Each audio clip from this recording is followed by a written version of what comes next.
call the meeting to order for the Economic Growth Infrastructure at, is it 9:37? We'll do the first order of business is the roll call. Jackson? Here. Spiz is absent with notice. Markham? Here. Howell? Here. Wiper is absent with notice. Miller? Here. Mayor Plummer. We have a quorum. Stand for the Pledge of Allegiance. Pledge allegiance to the flag of the United States of America and to the republic for which it stands, one nation, under God, indivisible, with liberty and justice for all. So now we have the approval of the minutes. We have two sets of minutes from January 15th, 2019 and January 29th, 2019. Is there any amendments or changes to the minutes? Move to approve. Moved by Commissioner Markham, second by Commissioner Jackson. Any discussion? All right, no opposed? Voice vote, all in favor say aye. Aye. Opposed? All right, motion carries. Approval of the agenda. We need to see a motion. Move. Go ahead. Move to support. Motion by Commissioner Powell, supported by Commissioner Jackson. Is there any corrections on the agenda? Hear none. Do a voice vote. All in favor? Aye. Opposed? All right, motion carries. And we'll move to our public comment. Is there any public comment? All right, hearing none. Let's just close the public comment. Now we'll go to our communications. We need to a motion to receive and file the communications. Motion by Commissioner Jackson. Support. Supported by Commissioner Markham. Is there any question on it? We'll do a voice vote. All in favor? Aye. Opposed? Motion carries. We'll move to our regular agenda. Our first item will be the Department of Infrastructure Technology. Amendments to the two exhibits with the compensation, comprehensive information technology services. Good morning, Commissioners. Good morning. For those, we Phil need a Bertolini. I'm sorry. What's that? My fault. We need a motion. Oh, sorry. Motion by Jackson, seconded by Powell. I apologize. Good morning again, Good morning. Commissioners. Phil Bertolini, Deputy County Exec and CIO, and Mike Tim, the Director of IT.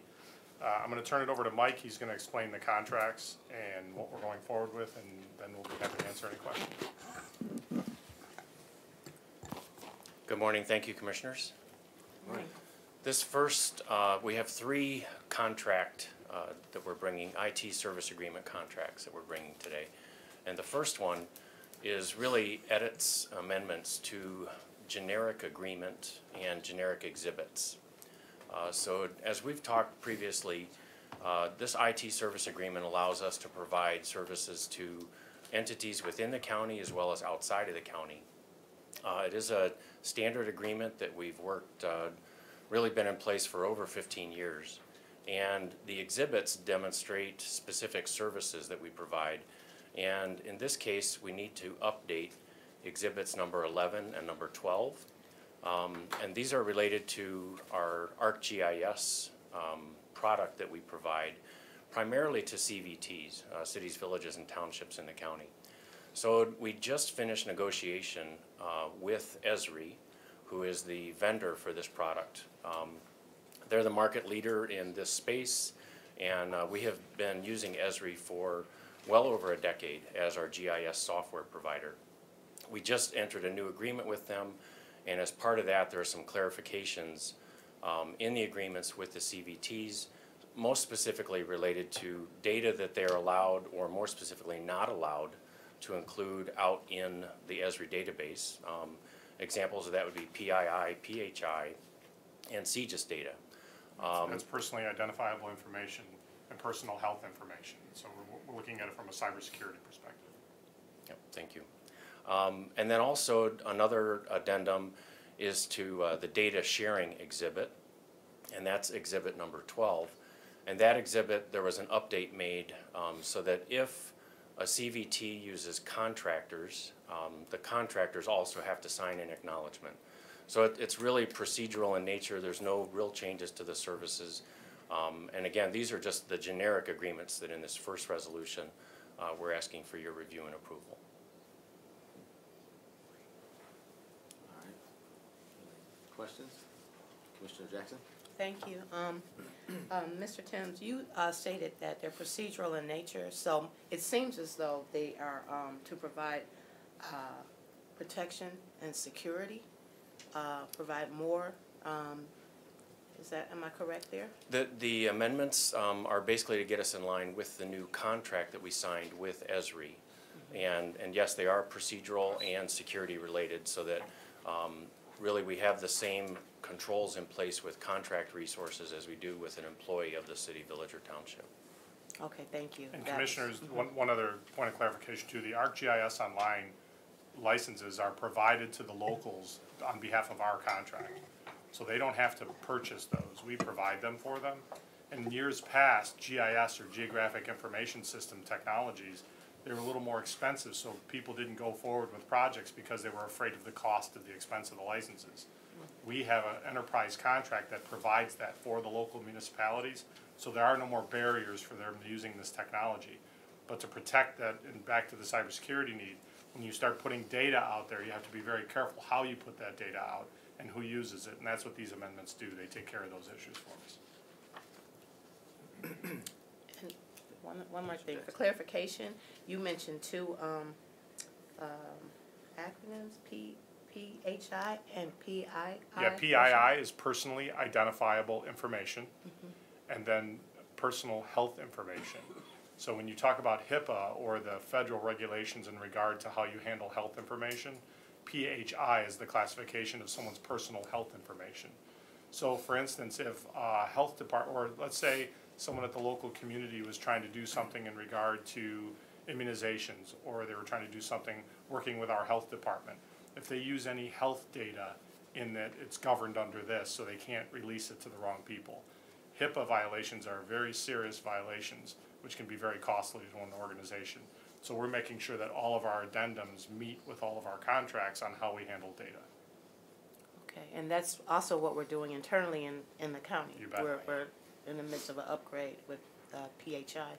Yeah, well, as we're well. doing a great deal of HIPAA work, you bet. Okay, all right, thank you. Any more questions? I just had a few, and thank you for the HIPAA. I was gonna ask you that, because I know certain things have to be under certain technology. You can't just put anything, because HIPAA's so tight on how Correct. they have their information. So that, I was gonna ask that same question. Thank you for that. Just the one question, just because, new commissioners, so our understanding is that any changes to these contracts, it comes back to the board? Correct. So these contracts, they're built with a standard wraparound contract that has addendums.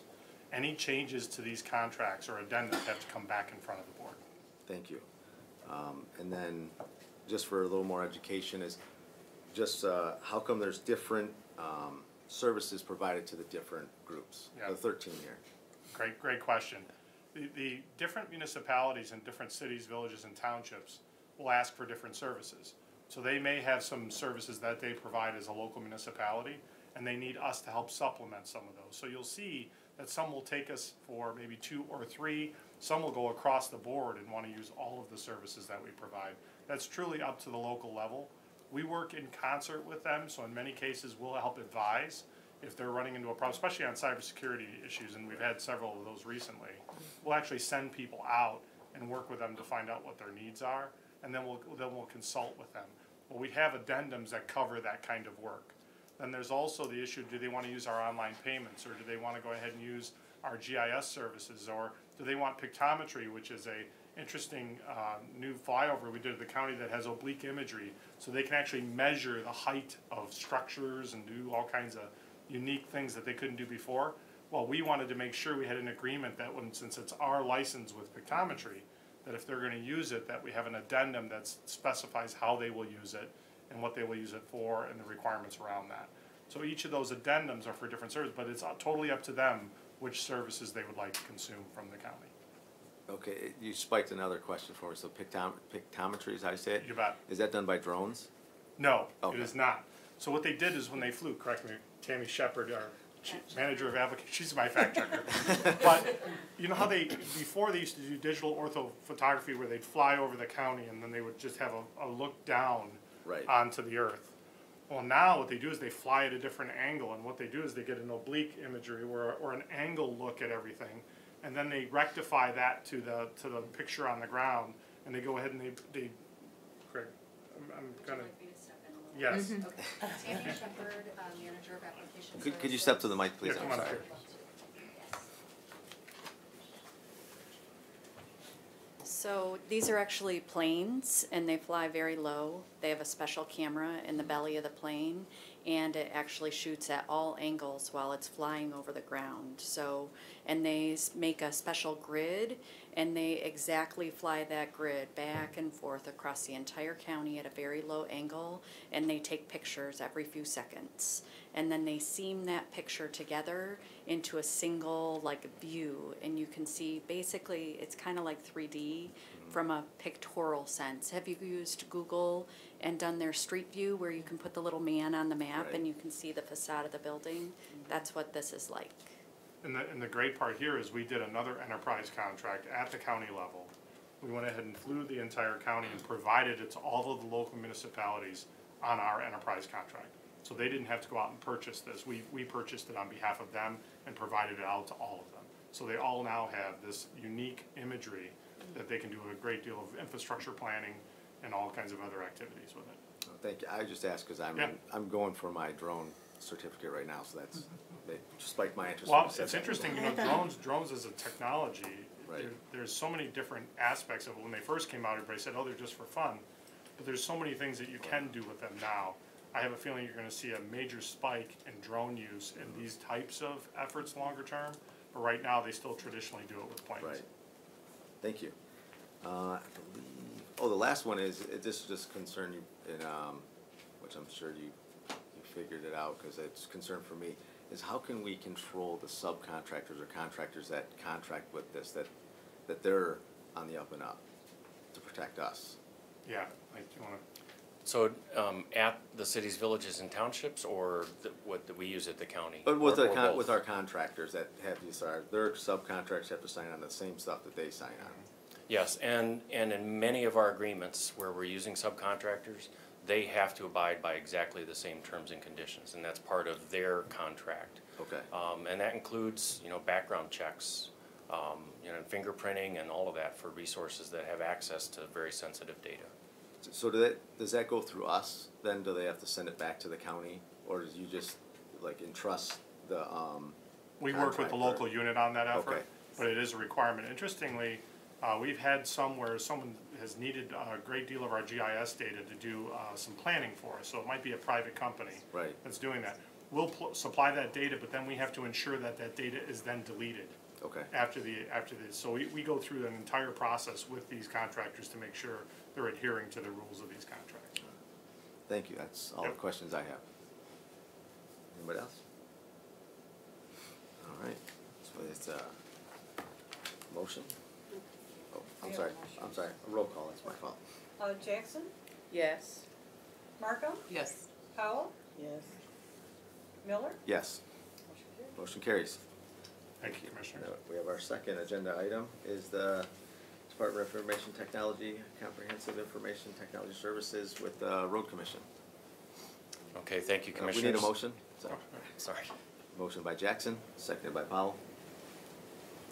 This specific agreement is pulled out separately because it's unique for the Road Commission, but it's basically the same IT services. The Road Commission does have a special license to use all of the Esri products, where most of the all of the CVTs are only allowed to use the ArcGIS licensing. And that's just built into the contract with Esri. So the Road Commission is the only unique IT service agreement. Any questions? Roll call? Markham, Yes. Powell, Yes. Jackson, Yes. Miller. Yes. Motion carries. All right, so I got our third regular agenda item is Department of Information Technology Comprehensive Information Services for the interlocal agreements. Motion? Support. It's a motion by Jackson, supported by Commissioner Markham. Commissioners, in front of you, you have a resolution in regard to our information technology services interlocal government agreements. And many of these are renewals, as well as we have some new contracts in front of you today.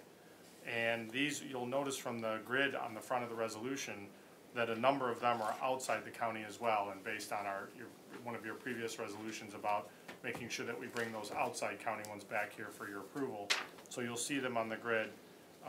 If anyone has any questions, many of these are using our online payments and over-the-counter payments. And you can see from the other X's the other types of contracts and addendums that they may have for those entities as well. So if you have any questions on those, we'd be happy to answer them. Oh, one more thing before we do that too. This is, when we talk about regional collaboration, we have been collaborating regionally with technology for many, many years, and Commissioner Jackson knows from all the years that we've talked about CLEMIS, which is our Courts Law Enforcement Management Information System, and our GIS system, which is being used countywide. And we even do GIS work for other entities outside of the county to help them with their road center lines for computer-aided dispatch. These are the ways that we can regionally work together. And by providing these technologies, you have many mid-sized to smaller governments that would not have access to these types of technologies if we didn't provide them. Many of these private providers that are out there won't take on small entities because there's no profit margin for them. What we're able to do by doing this en masse and leveraging our cost across multiple entities is now these mid-sized to small governments can have access to big technologies. We think that's good for everyone. We think that's great for our county. We think it's great for our region. We think it's great for the state of Michigan. So we've put a great deal of effort to do this, but we also believe it has incredible benefit for the citizens that it serves. So we open up for any questions you may have. Any questions? I have a few questions. Sure. Kind of run the same as the ones I asked earlier. If there's any changes to any of these contracts, they come back to the Board of Commissions. Correct, Commissioner. We bring them back, yep. And then I believe it'd probably be the same answer with why is there different contracts with the different agreements here? Yeah, again, the local communities get to choose what they'd really like us to provide. We've gotten to a point where we can provide these so simply now. It's just a matter of training them, and it's all online. Most of it's web-based technology, and so we're able to do that with little or no impact. And they decide what they want to do. We don't pressure anybody. Mm-hmm. We don't go out and strong arm anybody saying you shouldn't use this, you should use X, and you should use Y. They come to us. It's word of mouth, and we have some information we can share with you. We have some maps that I'd like to give you. We also have each of your districts and the communities that we serve in your districts listed separately. So we're going to provide those to all the commissioners so you know exactly who we have contracts with. Thank you. We also have a map. We have two maps that we're providing. We have the state of Michigan, which has the services around the state. And then we have one specific to Oakland County, so you can see the municipalities and the different types of services we provide. Why are those things important is what you're going to see is you're going to see some of our services are beginning to cluster around the state. They're talking to each other.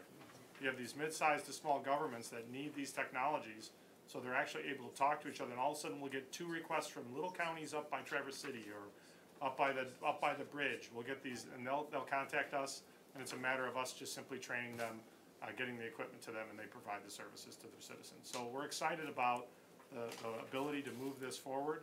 And again, something I think the commissioners should take a great deal of pride in is that we're able to help the entire state of Michigan. And it's been the support of the Board of Commissioners over the years that allowed us to do that. Do we reach out to them, or do they reach out to us? Well, we go to conferences. We do send a person to different conferences, so we show them what we have. And then what's really happening, though, is they're talking to each other, and you'll see it when you get the map. You'll see the whole Traverse City area all of a sudden decided they're really interested. And then you'll see up by the Mackinac Bridge, you'll see a cluster of communities up there. So we just go ahead and attend and show them what we have. And if they're interested, then they come to us. Okay. Commissioner Markham? Yes, so it says here that you provide up to 15 services with appropriate fees, so I'm assuming we're being paid. Yes.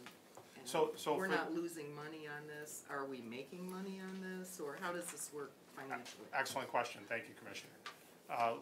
For the online payments and over-the-counter payments, The fee, there are enhanced access fees that people pay to enhance their business, to do business with these communities. So if they spend so much online, they pay a $2, $4, $5 fee, whatever it may be. What we do then is we take all of the costs associated with the technology out of that fee, and then we share the remainder of that fee with the local community that we're working with and with our entity. Then we reinvest all of that money back into the technology. It's a break-even scenario. We're not a profit-making enterprise, so it supports itself. All of the technologies used for online and over-the-counter payments is completely supported by those fees, and we don't have to use any of the IT budget to do that. Okay, thank you. Yeah. Is there a savings? The only thing I could think of is like when you do insurance or stuff, right? Companies do it, they get savings for more people in like a bracket. Is there any? It's interesting you bring that up, Commissioner, because credit card fees are an interesting animal. And Right. some credit cards charge more than others to actually process. So what we're finding as the volume of transactions increases, we're seeing some impact on those costs. But there's some fixed costs for processing credit cards too that they Right. don't change. So what we're doing is, as we're growing this, we are taking a look at all the fees, and we're gonna do an analysis, and we have the data collected. We're gonna do the analysis to see how we wanna move it forward, but we're seeing some critical mass there that is starting to have impact on the fees themselves. Okay, thank you. I would motion to receive and file the documents that were given. Seconded by Jackson. For a voice vote. All's aye. All opposed? All right, motion carries. All right, and then we have our, we have to do a roll call for the, item number 3. Okay, Markham, Yes. Powell, Yes. Jackson, Yes. Miller, Yes, motion carries. All right, Thank so you. now we have our 4th item is Department of Information Technology, first quarter 2019 Development Appropriation Transfer. You're welcome. Hey, hi. We just need we need a motion. We'll wait for the motion. Yeah. Motion by Commissioner Jackson, seconded by Commissioner Markham.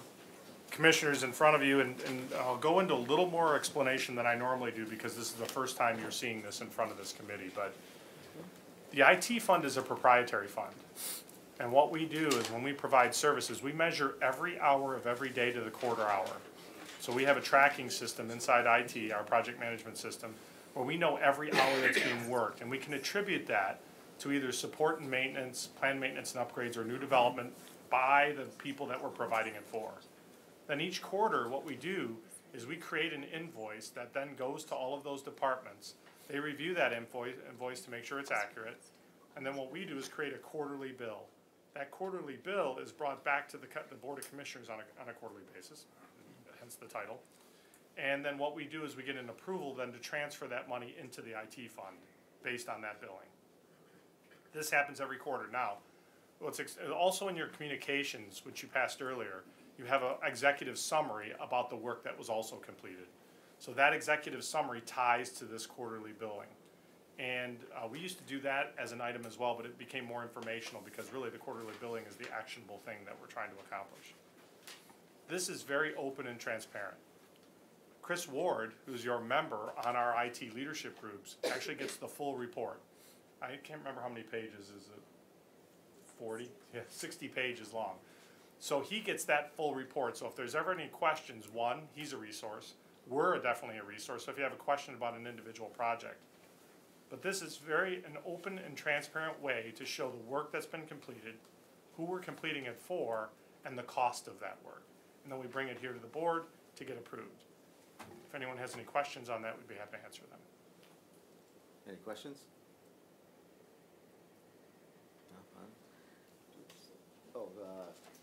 We need a motion to receive and file the Clemis document. Which one's that? Motion by Jackson, seconded by Commissioner Powell. All, so ayes, all in favor, say aye. Aye. Opposed? Motion carries. All right, then we'll do a roll call for agenda number 4. Jackson, Yes. Markham, Yes. Powell, Yes. Miller, Yes, motion carries. Thank you, Commissioners. Thank you. All right, we have our 5th agenda item is the Department of Technology, Universal Communications and Collaboration Program, phase number 2. We need a motion. Motion by Commissioner Markham. Need a second? Second. Need a second? Oh, Second by Commissioner Powell. all right. Good morning. Commissioners, again, thank you for allowing us to bring this resolution today. I want to introduce Carl Wilson, our Manager of Technical Systems and Networking. And Carl and Mike are going to present this item. Good morning, Carl. Good morning. So this particular project is the second phase of a $10.5 million program that we brought in. We've actually allocated, correct me, Lynn, maybe I said the wrong word, but we have budgeted for this program really for the last several years. Assigned and fund balance, thank you. So we've basically budgeted for it, we've saved money up for it, and last year we took the first draw of $5.5 million against that for the network piece of the project, which is ongoing right now. We're coming today to ask for the second phase of that, which is basically voice over IP. It's a new telephone system with several new features and enhancements, and that's another $3.5 roughly million. So this project went through a very formal, extensive RFP process, and through that process we have selected a vendor. We're in contract negotiations and ready to implement. So we're coming basically to ask for the approval to actually now spend that money. So if I could jump in too, let me give you a little bit of history on the phone system because I want to make sure. Back in 2000, it's been a long time. Back in 2000, I feel old. But we decided to go ahead and purchase our own SL100 phone switch. And what that allowed us to do is it allowed us to not use the carriers to actually switch our phone service. We invested $2.8 million back then on that phone switch, but it saved $400,000 a year on our phone bills. So in a 4 to 5 year period, it paid itself off. Well, we've had it in place since then. That phone switch we've maintained and we've been able to work with over the years. Now it's time, the technology's at an end, we're worried about getting parts longer term and the people to actually maintain an older phone switch. So voice over IP or the new internet phone technology is the way to go for this county. We believe we have the proper infrastructure in place, both the network and the capabilities in-house, because once you go to VoIP or voice over IP, it becomes a data network, something we've been very, very good at for many years. In 1998, we put in the OakNet network, which is 100 miles or 400 miles of fiber optic cable inside Oakland County. And we also put in fiber to all of our facilities here on campus. So we've had the infrastructure. We had to upgrade the infrastructure and do some things for capacity. But now what we're doing is saying it's time to take this phone system, this aging phone system, and replace it. Now what will it do is it creates a data network that we can do telecommunications over. Commissioner Jackson knows very well how powerful that could be, because now you can unify your communications where you can also do communications over a PC, or you can actually use a mobile phone to transact like you're at a county landline. It provides different things like video and some other voice capabilities that we're going to have. Now, that's the piece where we've always been very conscious of aging technologies. And our enterprise architect here at the county, E.J. Wyden, calls it technical debt. I'm sure you're going to read more about technical debt for governments longer term, because government are entities that hold on to their technologies for a very long time, and they become a debt on the books and everything else that we do. So what we're trying to do is we're trying to manage our technical debt by taking our large systems, and you saw, we talked about during the orientation about our ERP system, which is finance and human resources, and replacing that. What we're doing is managing the technical debt by replacing our aging phone switch that paid for itself many years ago. So, I don't know, guys, you want to? No, Carl, I think that covers it. I mean, it truly is where all technology is going today. It truly will open up some avenues of collaboration that we have. There are some conferencing capabilities that will allow us to communicate more effectively with our business partners, with our constituents, with our CBTs. So all of these things are coming along with, while we're replacing a legacy system that gave you a telephone and voicemail, we're getting so much more with this new technology that will allow us in the future to do things much differently than we've done in the past. and just open up new avenues of collaboration. Any questions? Commissioner Jackson? Just quickly, with voice over internet protocol, VoIP, just like when we had the blackout, the large blackout years ago, phones become inoperable. The cell phones become. What is our backup plan should something like that happen? Because that's why people still hold on to their landlines because of what they experience with cell phones not working and devices being inoperable. So let me attack the cell phones first, and I'm gonna turn over the redundancy, because we did discuss redundancy and what we would do in that case, but something wonderful happened out of 2003's blackout. I can believe it was that long ago, 2003. Wow. The cell phone towers didn't have generators. So the carriers have actually started putting generators on their cell phone towers, because when the blackout happened, the cell towers went down. And the only thing that did work were landlines. And so they've done an incredible change in infrastructure since 2003 to make sure that doesn't happen again. Let me turn over to Carl, because we did discuss redundancy and what would happen in a power failure. Yes, that's an awesome question, because that is one of our biggest concerns as to what would happen, because delivering over a data network, a lot of different things can happen to do that.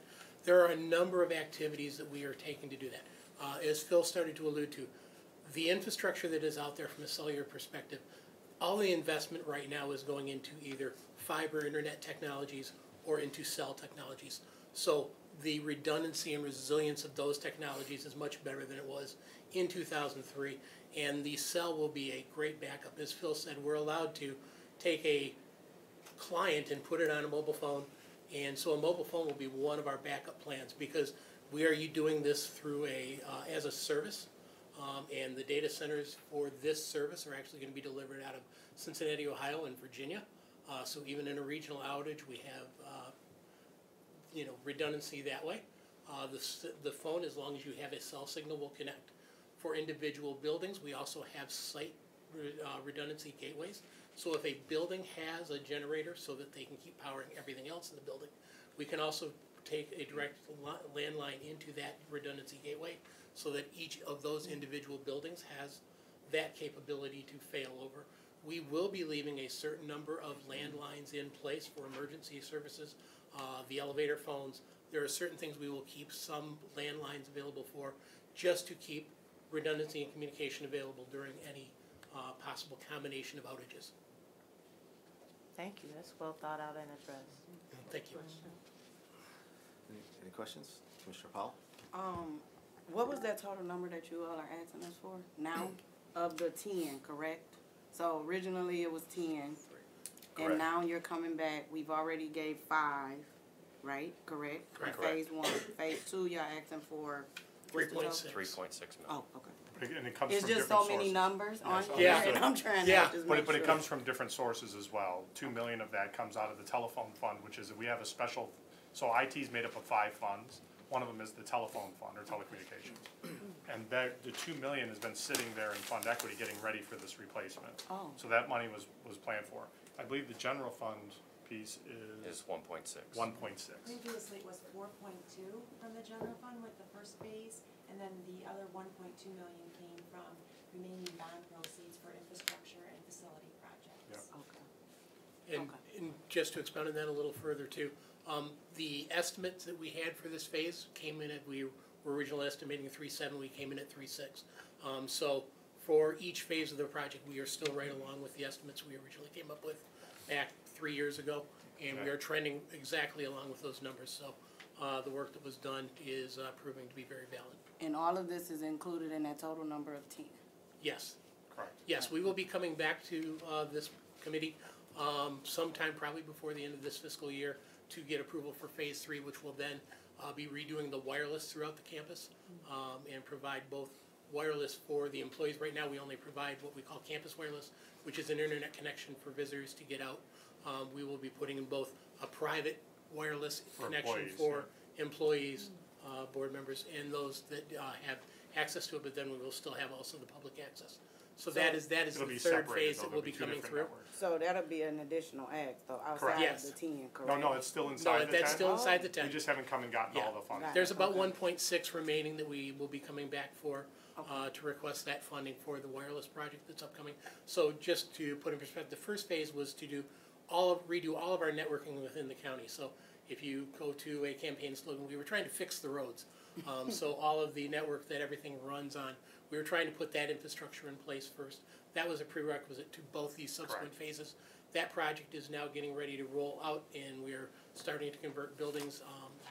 Actually, we started this last month converting buildings over to the new network, and so all that gear will be in place before this begins to be implemented, and then also before the wireless comes in. We need all of that infrastructure in place.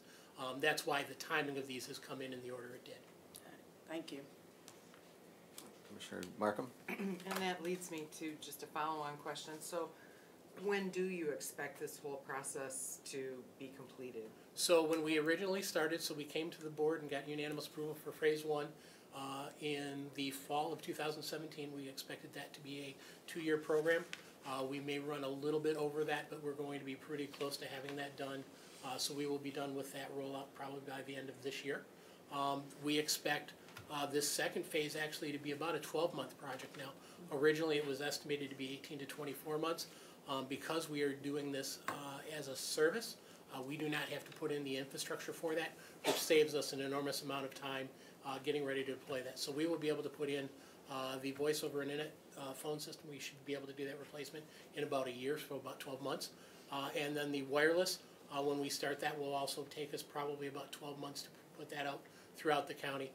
But we expect, you know, that's the rough Looking time. at another 2 years to complete what's already been everything. started. Thank you. I just had a question. So we're upgrading, which is definitely needed. What is the longevity? And it's kind of like probably like a loaded question, because obviously with technology, there's no, you can tell, like it could be tomorrow, there's new technology. So I guess the question would be is like for add-ons, upgrades, does this put us in a better position? Yeah, it does, Commissioner, because when you have an aging technology like we have today, there's just no way to modify it, or it becomes so expensive to try to modify it. By putting in this new platform, the upgrades to the network, I don't want to underplay that. That was a big one, because it allows us to do so many other things now. And with the technologies the way they are, they kind of interchange. So when you start, you know, doing VoIP and you do the wireless pieces, the thing we have to watch for longer term, and another reason why we wanted to do VoIP as a SaaS, or software as a service, or telephone as a service, because we don't want to have to go replace that equipment over and over again. Right. And with the network, by doing this replacements we have here, they're gonna last, it's gonna last a long time. Because one, the technology may change, but that doesn't mean we're gonna change out everything underneath. A good thing for the commissioners here is, we like to be on the front edge of things, but we're not on the bleeding edge.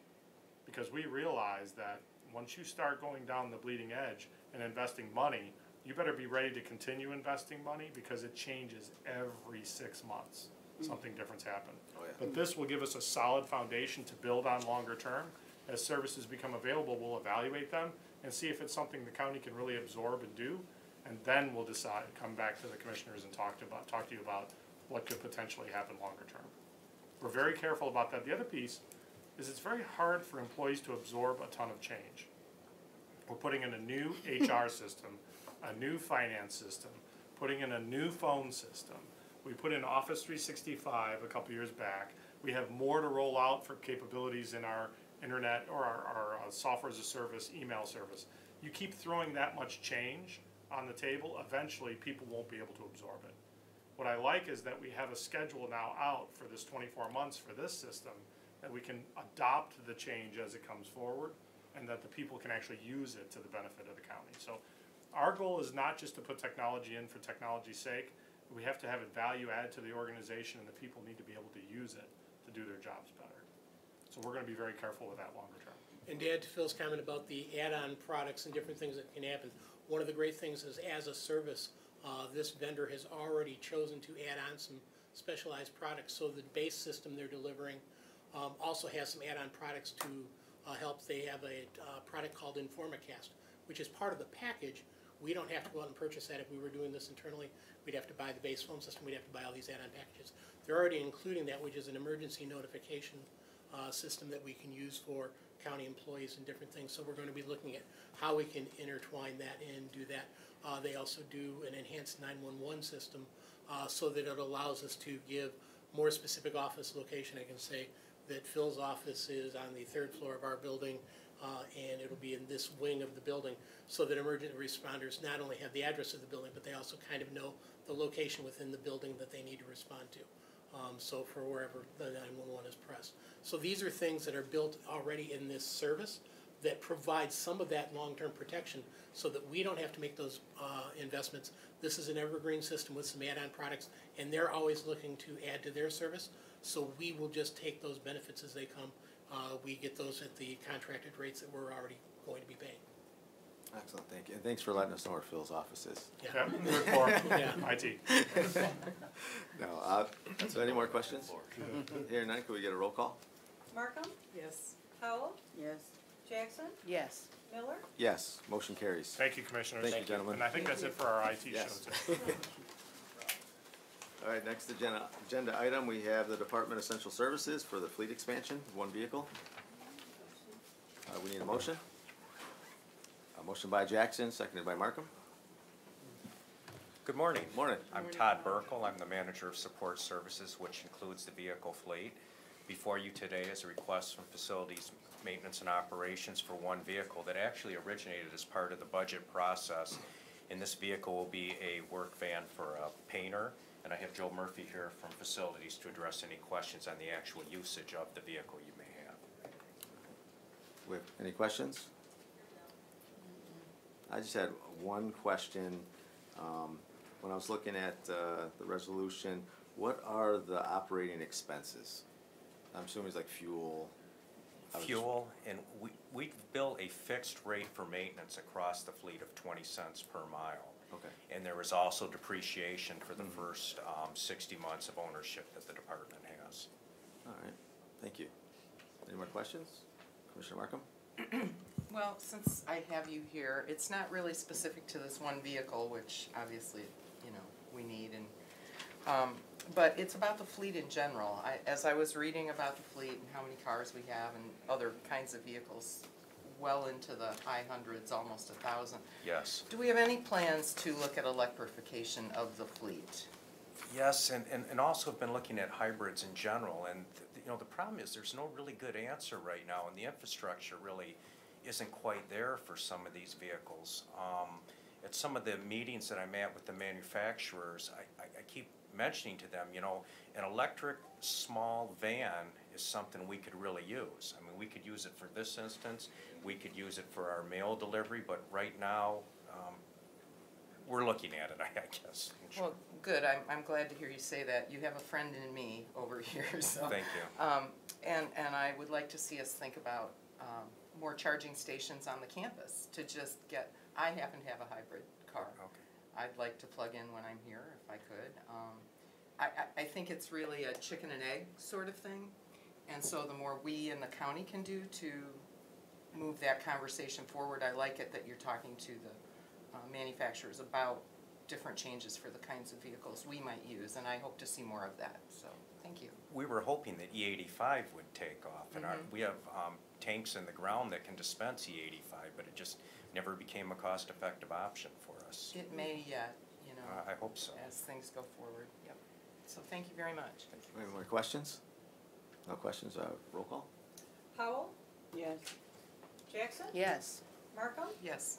Miller, Yes. Motion carries. Thank you. Thank you, gentlemen. All right, so we have our next agenda item is Economic Development and Community Affairs for resolution approval for the provisions of the Brownfield Plan. That's a second. We need a motion.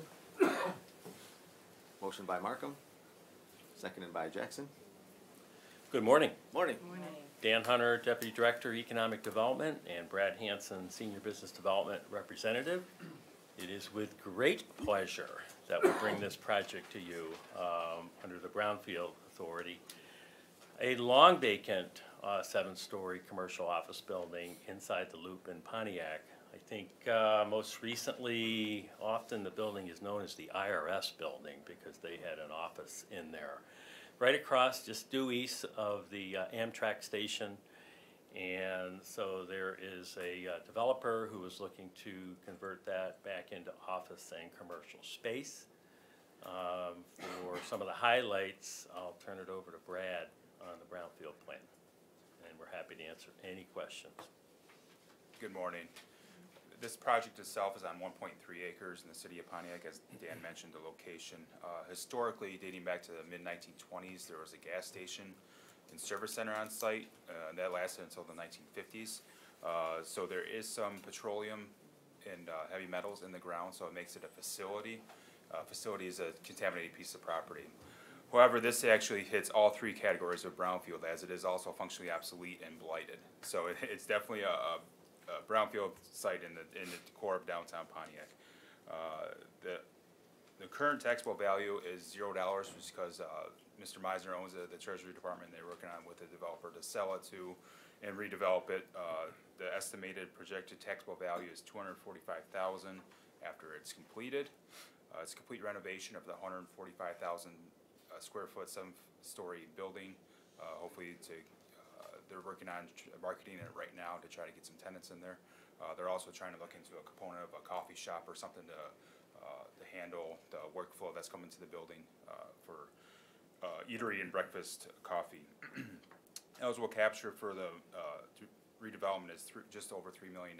That's money to be reimbursed to the developer to pay for such things as a vapor barrier, lead and asbestos abatement, and interior demolition of the building. Overall, it's an 18-year payback period, and estimated to create, once it's finished, 400 jobs. The developer does have a development agreement with the city of Pontiac that I or Dan are not privy to at this point, but they do have a development agreement with the city of Pontiac through the mayor's office and city council. So it passed the city of Pontiac 2 weeks ago now. So we are moving forward with it, and we hope to get your support. Be happy to answer any questions. Any questions?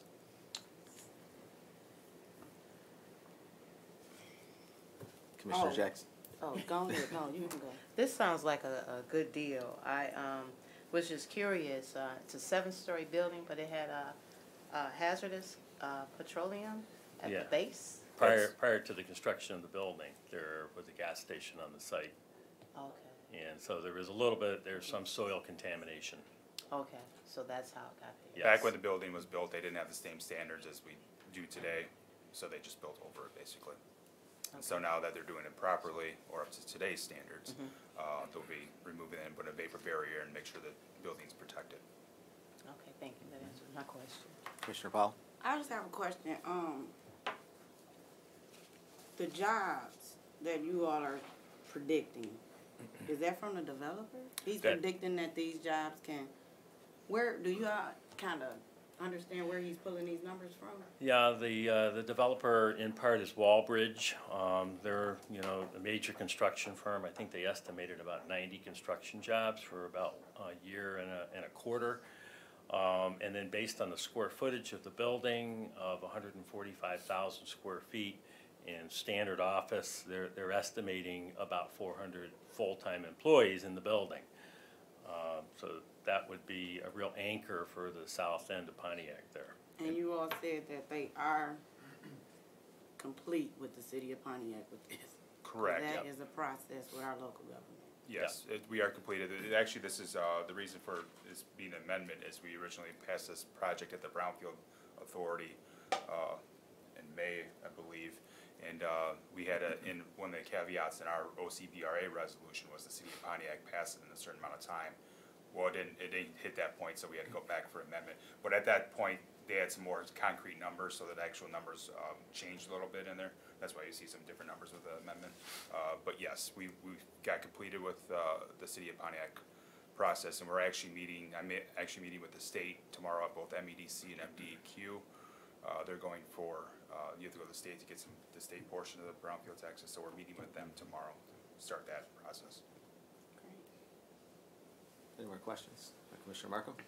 So what happens in the sad event that this doesn't work, 4 or 5 years down the road, this whole thing goes bust, and we've given them all these tax breaks? They don't get any tax breaks because it comes on the back end, so they put the money up front, then that's the increased taxable value that they get reimbursed for. Okay. So they don't get the tax breaks until they complete something. So they don't get any upfront money, it's just they put the money up front. Their taxable value goes up on the property, they pay their taxes, it gets captured and reimbursed to them over a set number of years, in this case, 18 years. So it'll take them 18 years to get the full $3 million that they're requesting back. So that leaves the community relatively unscathed Right. if this thing falls apart. Yes, Well, correct. and there really isn't anything being done from a tax at this point in time, so it's all a gain, plus the 400 jobs with the income tax that the city has, it'll really help tremendously. Right. I'm always a little bit skeptical of the number of jobs projected. Me Yeah. too, For- that's why I said. For these kinds of things, because they don't necessarily play out. But if, you know, as Commissioner Jackson said, it looks like a good deal and it looks like a good proposal. Just how are we protected if it doesn't make it, is my question, so. One more thing. Commissioner Jackson and then Commissioner Powell. Oh, well, quickly, just want to ask, it was mentioned that there was a development agreement with the city of Pontiac, but we aren't privy to the details of that. Would that pertain to like construction issues, or would it be a community benefit type of agreement? It's more of a community benefits agreement Uh-huh. for the new employees, both on the construction side, to consider Pontiac residents on the construction, as well as the tenants coming into the building on the office side. So that's also a Yes. protection, okay. Yes. And I Thank you. wouldn't say Thank that you for they're, that clarification. I think if we asked for it, we'd probably be able to get access to it. It just happened so recently that we haven't seen it as of yet, the development agreement between Pontiac and the development team. Commissioner Powell? She touched on it. Yeah, you did. I was thinking it. Any more questions? I just had one, just question for clarification, not a question, clarification. So you said Wallbridge is the company, they're just doing the construction, and it's gonna be leased out. That's for the projection of 400 Yes, jobs. yes. That's, And I they're- understand, but I just wanna make sure And that's Walbridge is part of the ownership, correct.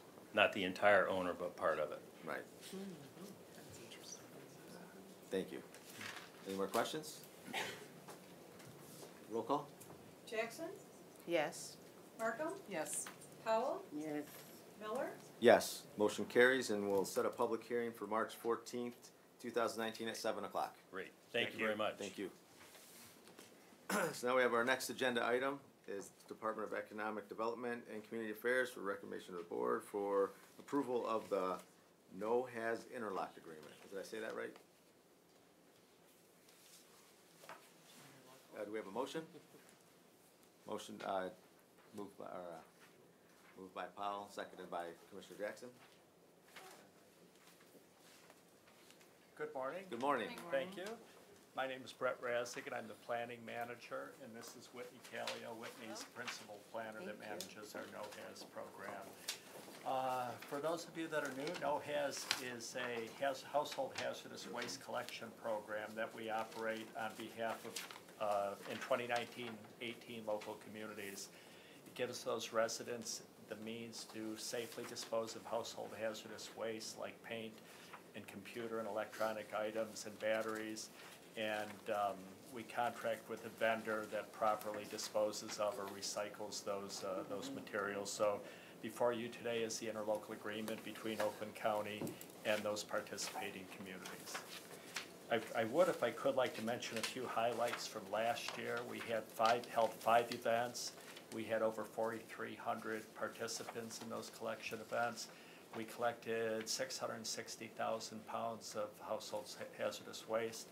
And we survey the people when they come through, and we're a little bit surprised each year. We bring new people in. 37% of the people that participated were new to the program last year, and over half of them brought computer or electronic stuff. So there's still the old big TVs out there and computer equipment that they drop off as well. Thank you. With that, if there are any questions? Any questions?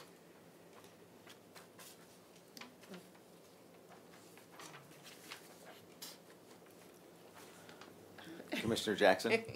Well, I noticed that, Southfield is, on the Legend, not really part of the No-Haz program. So this is through, the local recycling facility in our city? Because I know they do it also through, But see, I'm getting it confused because this is for hazardous, Correct. Yeah. materials. So we do it through the recycling facility within our community independently. But we could lobby to do it through our program if we wanted to. The southern communities are serviced through RASAC and SACRA, which are the solid waste authorities in that Yes. area. They have very good programs, very good participation as well. So it's a very similar, in fact, they have the same vendor we do. It's very similar to what we offer. Okay. And they, as part of their authority, they're also getting their, their trash pickup, their regular curbside recycling, their yard waste. So they have a whole package of their solid waste management programs versus just we're offering the household hazardous waste. Okay, so it's an efficient collaboration, the way it stands, the way the legend reads. Okay, thank you. The reason it started in 2003 is many of the northern townships didn't have the service to dispose of the household hazardous waste, where the southern part of the county was covered by SACRA and RASAC, so this was put in place to help those northern townships. Now, the communities that participate pay the cost of the program. They pay the collection fee, and they also pay a portion, an administrative fee that is divvied up among the participating communities. So it's not an expenditure to us. We handle the contract and invoice the communities for the cost of the program. Commissioner Markham? Thank you. So the communities that are in gray on here, what do they do with their hazardous waste? I don't know. Every year, the grays and the blues, we send a letter to them every year. The blues are the ones that have individual independent community programs. We reach out to all the grays and blues each year and explain the NOHAS program and invite them to participate. So I don't know, Whitney, do you know what the grays do? Yeah, they call me and then I say, well, talk to your community and see if they want to join NOHAS. There are a couple of businesses, like more in Wayne County, that will take the materials from residents. That's kind of a far haul from Holly. So we give them that information and ask them to lobby their community to join a program. Well, I'm real familiar with how the RASAC works. My community's used that for years, and it's really very simple on the hazardous waste days. And, I had a big computer go to it last time they had one. I hate to see Lyon Township right next door. I'm wondering, when we went about 3 years ago, my community went through a process to change our waste collection. Yeah. We were all independently contracting through our homes. I had a different one than the guy living directly next door. And so we went through that whole process, and what I found out from that process was there were people who burned their trash in their fireplace, and there were people who said, I don't need a garbage collection because I don't generate any garbage, and that, we all know that's just baloney. And so this is that on a bigger scale. We're talking about hazardous waste in communities that we don't know how they're controlling it. And I appreciate that you're communicating with them and trying to get them linked in, but I think there's maybe a little bigger question here of why aren't other communities intentionally dealing with hazardous waste and electronic waste? I will say that Lyon Township did contact me regarding NOHAS, and I think geographically maybe it's not the best fit for the rest of our communities, but they did say that they might look into rejoining with RASAC on that. I think they were previously a participant with that and didn't get any participation from their residents. So then, but I think maybe that was many years ago, and so I do think that's something they're at least looking into. I know that community demographically has changed a lot, and there's a lot of new subdivisions and so on, so you're right, they might be in the, might be ready for that conversation again. But yeah, overall, that's kind of, that scares me, that there are communities out there that don't have to do anything with their hazardous waste or electronic waste. Thank you. Any more questions? So we need a motion to receive and file? Oh, wait. Oh, I'm sorry. Oh, I'm sorry. My fault. We'll do a roll call. Okay. Powell? Yes. Jackson? Yes. Markham? Yes. Miller? Yes. Motion carries, and then we need a motion to receive and file the documents. So moved. Second. Motion by Markham, seconded by Commissioner Powell. Thank you. Thank you. Thank you. So we have our next agenda item. Oh, voice vote. Oh, I'm sorry, that was a voice vote. All in favor? Yes. Aye. All opposed? Carries. So the next agenda item is the Tri-Party Road Improvement Program. Right here. We need a motion. Motion by Jackson, seconded by Powell.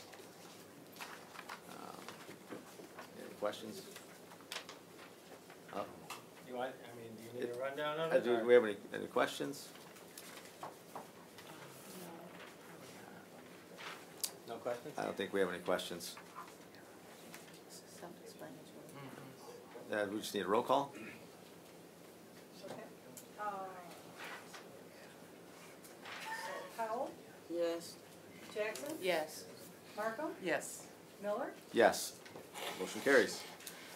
All right. Thank you for everybody for their agenda items. Now we have a couple presentations. Presentation from the Economic Development and Community Affairs information.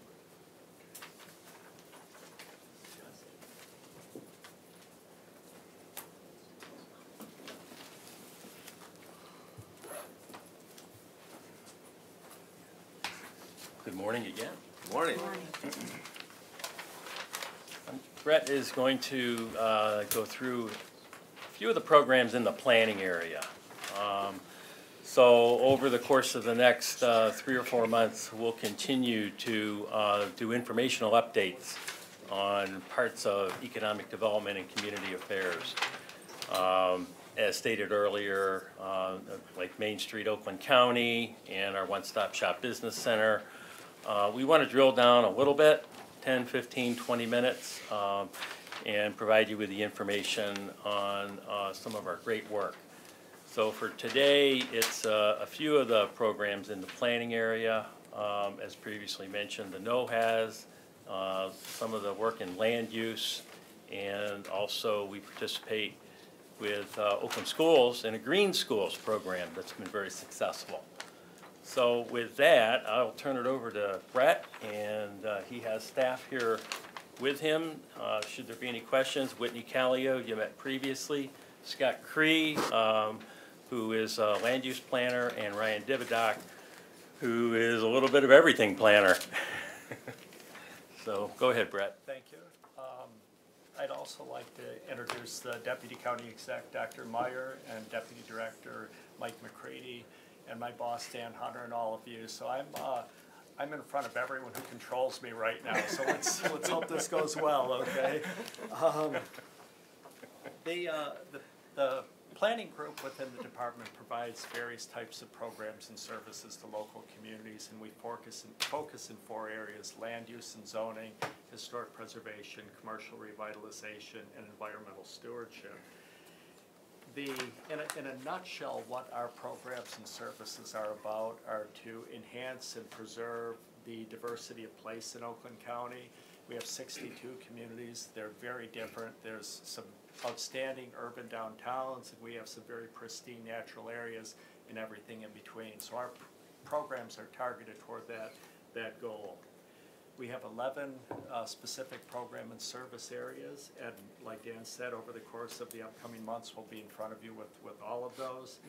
Today I'm going to talk about 5 particular ones, and I also put your district overlay on top of this map. So as you think about these programs and services, and if you want more information about how we are engaged or maybe are not engaged in your community, we'd be happy to meet with you and talk about those.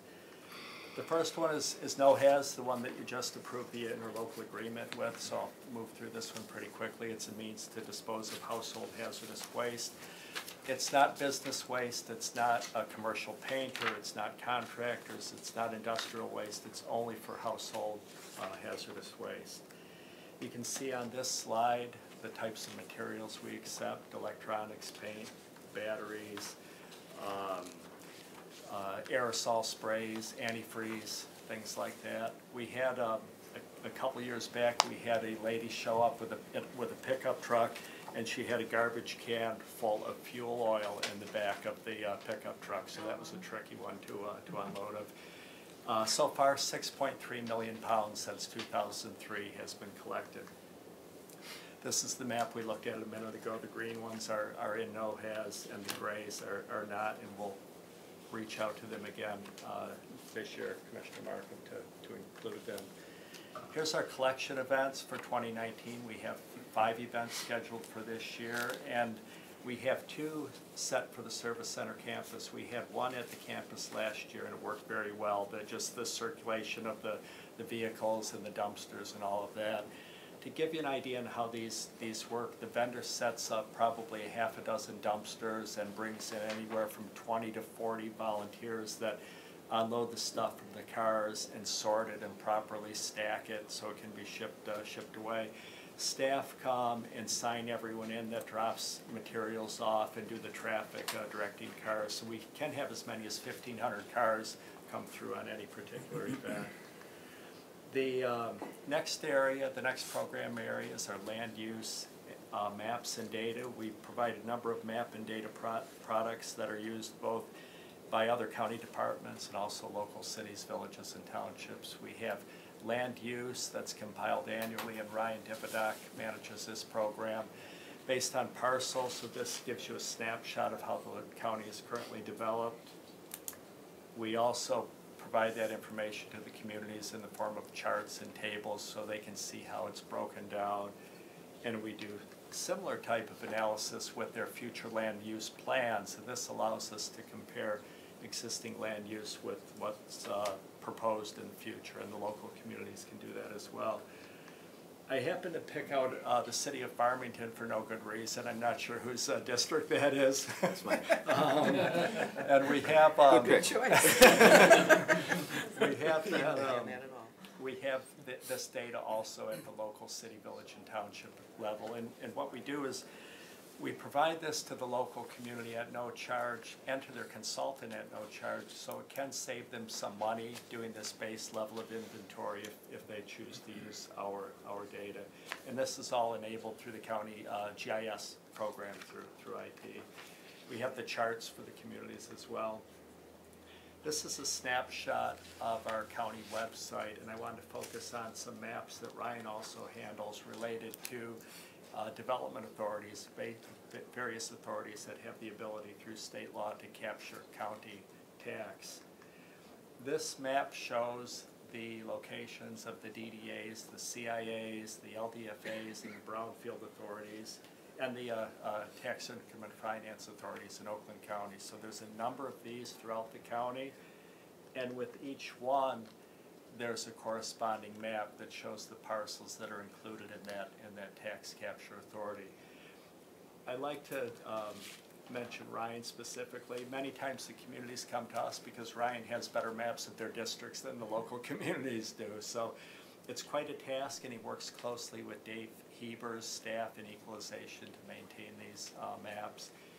These maps are also used internally in our finance group in the administration of the SBA 504 loan program, because if there's a private investment that falls within one of these districts, it scores public policy points with the federal government, and it relaxes some of the requirements in the SBA 504 loan program, so they're used internally as well. Here's the CIA, the Corridor Improvement Authority, in both Farmington and Farmington Hills.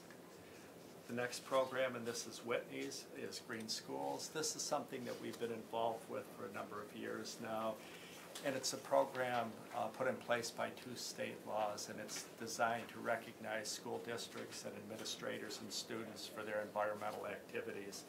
And they do anything from waste-free lunches to recycling programs and rain gardens and things like that at their school. In 2009 and 2010, we started partnering with Oakland Schools on this program, and we hold an annual recognition event at Oakland Schools. And last year we had 175 people attend, and we had 139 schools participate overall in the program last year. We're very excited this year. Instead of being at the Oakland Schools building, we're going to hold the event at the Detroit Zoo, and the zoo is a partner on this. They're giving us a very good deal on the price, they're waiving the parking for participants, and they'll also have staff on hand to provide tours of the zoo if any of the students or teachers want to go on the zoo tour. So this is the first time that we're having this event at the zoo. Finally, and we met earlier on this with Commissioner Markham and Commissioner Jackson, the coordinating zoning committee function, and Scott Cree manages this function. It's the review of township rezonings and city, village, and township master plans, and this is enabled by two public acts as well. And in 2018, we looked at 5 township rezonings and 9 local master plan amendments and updates. And that, I know, is a very fast recap of the program. We covered 5 areas, and we'll be back again to cover the other program areas in the planning division. And the No-Haz program, those 5 collections, rain or shine. And having volunteered, and we're out there with some great community volunteers that are incredibly passionate. Thank you. Any questions? Commissioner Jackson? Thank you, Chair. The Michigan Green Schools is 100% participation. Is that because it's directed through our ISD at Oakland School? Did you say why it's not 100%? No, I see that it is 100% participation. Is everyone involved? I mean, everyone, oh, you're looking at the Going chart. up- looking at the map. Chart. We chart. looked, and every community had a school or a district touch that program in some way last year. It doesn't mean that every school participated. This slide, Commissioner Jackson, shows the number of schools that participated, 139 schools total. I don't know how many schools are there in the county. Do you have an idea, Whitney? Or I think the Oakland Schools has said roughly 450. Yeah.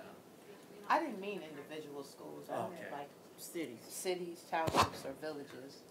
Yep. You can see we've had 22 of the 28 Districts. last year, but that kind of has changed over time too. A school might participate and then not, or, so I believe that we've had all of the school districts in certain years. So I think that's showing that everyone is eligible to participate. Am I correct on that? We have them all colored in as participating, because we looked at the overlap of the districts, because the districts don't follow the municipal boundaries, and we looked at the overlap of the districts, and they all were included in one way or another last year, 2018. So we would contact you about the activities or Oakland School? Sure, you can contact me and we can work together. Okay, and my second question was, it notes on the chart that these programs and services have been active during the reporting period? Yeah. What's that? That was just from to? 2018. This is A year? everything we were involved with in 2018. Okay, thank you. Any more questions? All right, thank you, gentlemen. Thank you. Thank you. We have our next presentation. I'm gonna, hopefully I remember how to say it. It's a Ameresco? Ameresco. Ameresco. Yes. You can French it up if you want.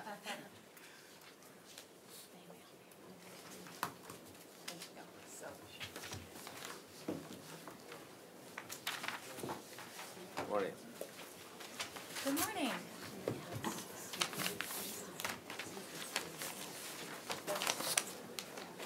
Thank you for your patience, too.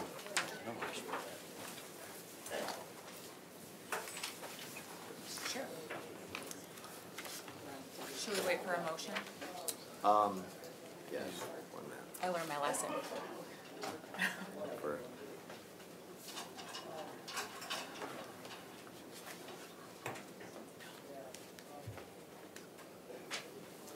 We just need you, if you just introduce yourselves. Oh, sure.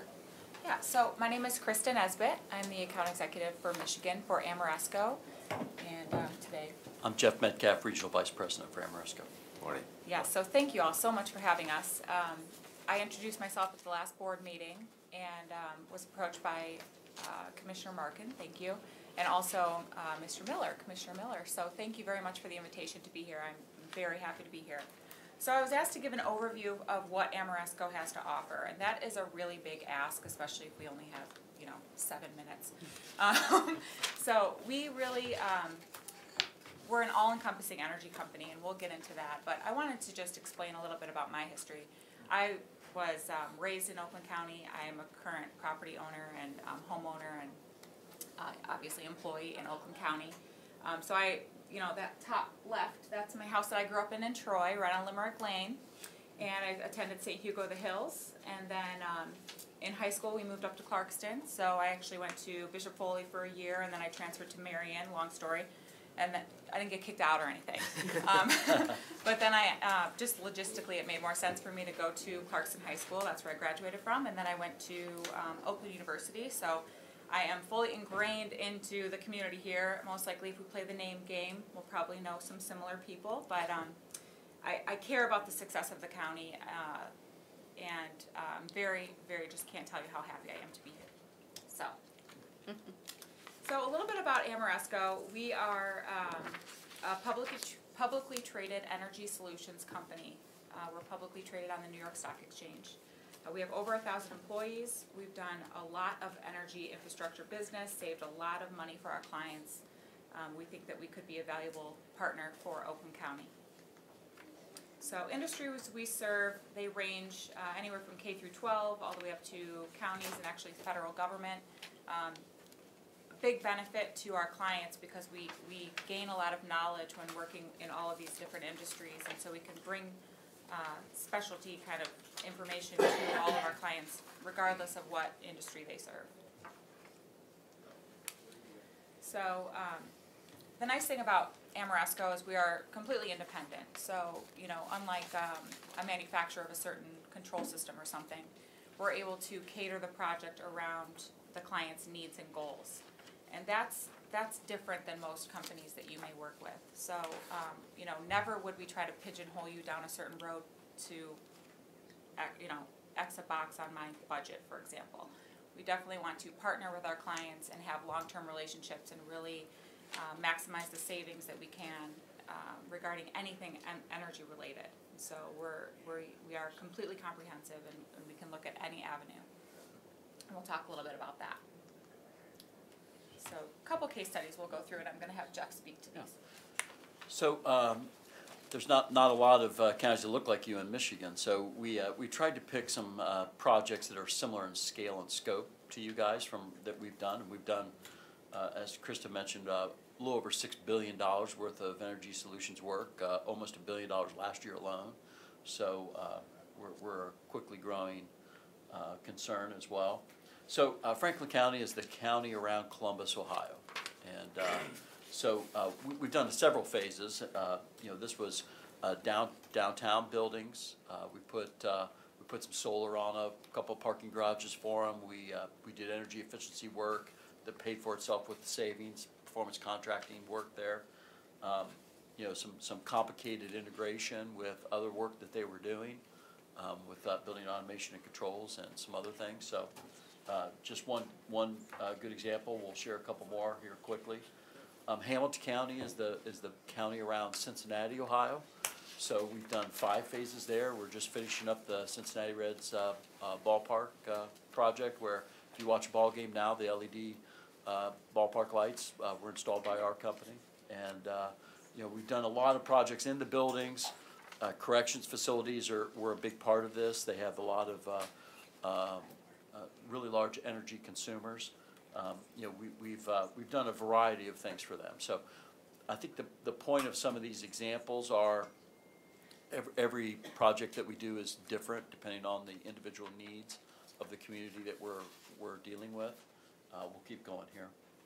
So Alpena County, we did was not a huge county. We did a project there in their historical courthouse and some of the other buildings that they had on in the county. Generated some really positive cash flow for them, and they were able to fund all of this work that we're talking about here. A lot of this work is funded with no upfront capital. It's funded with dollars that are put in. That's not all the work we do, but these examples were all paid for out of the savings that were generated. We've done work in Battle Creek, Michigan. Here's an example of a community that everything that we didn't fund itself. They wanted some very strategic capital needs. We've done the Kellogg Arena and some of those projects. We've done 3 phases for the city of Battle Creek. Monroe Community College, an example of somebody that really wanted to make an environmental impact. They really wanted to make a statement. We converted their entire campus to geothermal heat pumps and integrated it with control systems. We monitor and manage that with them to make sure that those systems are performing well. It was a complicated, complex install. We had asbestos removal to do in the buildings. We had a lot of things to take care of when we were doing that. That's something that our company specializes in, is just rolling up our sleeves and figuring out how to solve those problems. Chicago, City of Chicago, I bring this up because it shows the diversity of some of the things that we do. We actually manage all the commodity procurement for them in terms of gas, electric, and fuel oil, and that. We've done that for several years, have produced tremendous savings for them. Right now, today, we are installing, we're changing out all the streetlights. It's the largest streetlight system in the U.S. We are changing out those streetlights, and I think, changing out streetlights is not complicated stuff, right? It's just a lot of logistics, a lot of figuring out. But what we're doing is we're putting a control system over top of that streetlight to set them up for smart city applications. So, they're going to have a platform if they want to explore autonomous vehicles eventually. They're going to have a platform for gunshot detection. They have some very rough neighborhoods in some places in the city. We actually started in those neighborhoods because they wanted to get the lighting levels up for security and protection. And we actually took our manufacturing to those neighborhoods and had workforce development as part of our effort so that we could hire some local folks and have job training and skill development there as part of that install. A lot of what we do is focused on economic growth for communities, and the needs are always different. For instance, we're working with a couple of communities right now where we're talking about creating a microgrid in the community. And a microgrid would be where you have a electric distribution system. You might have solar, battery backup, maybe a combined heat and power facility that all integrate together. And the goal of this is to get high reliability so that they can attract what they call 5-9 kinds of companies, the companies that need 99.999% reliability and power. No utility has that in and of itself with the distribution network. We listened to the information services group talk a little bit about some of the impacts of power outages and some other things that you've had in the community. Everybody has it. What we've done for some of the communities is we're exploring that. Now, this technology for microgrids, the integration of those is fairly new, 4 or 5 years old. I mean, it's really improving. We've done it at Parris Island. I think the case that got us to start talking to communities was the U.S. Navy base in Philadelphia, where we built a system with 5-9 reliability because it's a major critical base for the military. But we left capacity available there because they wanted to economically develop, some of the surrounding area that the base isn't really using anymore. But we built a bigger microgrid than what the base required, and they're using that for economic development. So we see a lot of resiliency needs in communities today where they want to island the hospitals or they want to island certain buildings for, if the power does go out, they have a building that's open and available for emergency services. So we do a lot of that work in communities as well. Another thing that came up today in this meeting was the fleet of cars that you have here at Oakland County. We have owned, operated, and maintained natural gas stations, and then a county would be the off-taker or an airport or whatever it may be, but we've done those sort of things, and so if you're interested, we'd love to look at that as well. Usually with renewable natural gas. Right. So we have a large renewable natural gas plant that we own and manage over in Canton Township here in Michigan, and we have others around, so